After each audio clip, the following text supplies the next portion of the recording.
Ayan, nagbubusinahan na sila. Oh. Tagal nga naman eh.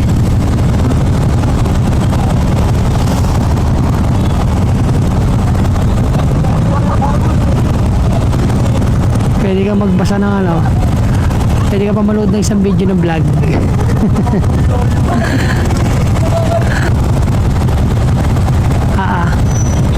5 minuto nung nakatigil.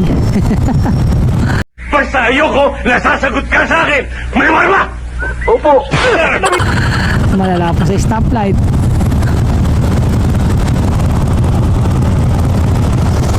Galit na mga kapwa riders natin. Paano masabi? Tapos pag yan, may haror ruta, kaya nagkakaroon ng mga ano eh. Counterflow yan sa lubong. Dapat stoplight na lang isa rin sa nagpa-traffic to dito, Pipers Road. Although magandang shortcut, kaso isa rin sa nagpa-traffic dito sa Kalamba.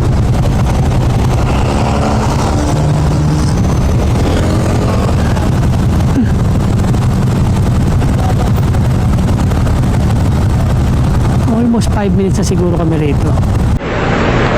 Pwede na!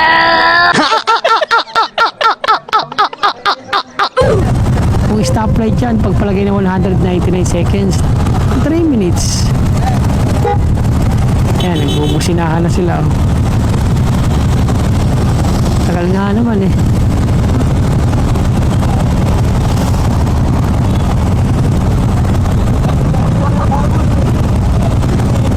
Pwede ka magbasa ng ano. Pwede ka pa manood ng isang video ng vlog.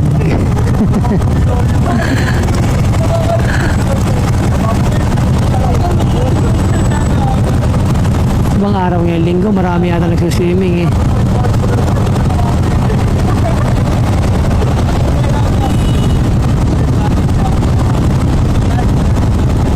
No, go pa ba kami?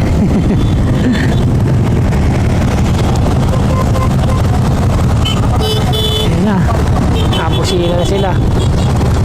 Ayun, nagpag-go na rin. Ay, so bago mag-go, ilang minuto. Sana stoplight na lang pag-anahin nila dito, ano?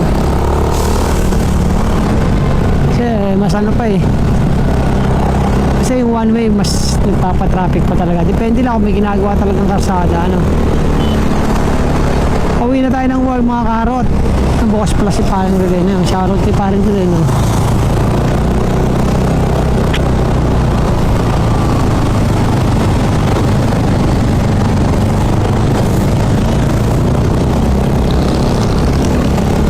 Mga 6 minutes yata kami tumigil or 7.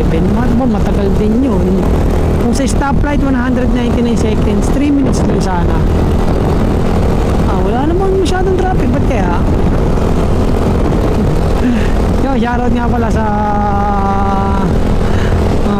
traffic enforcer natin masisipag dyan. Yun nga lang talaga medyo tumatraffic pagka ganong one way. Uwi na tayo guys.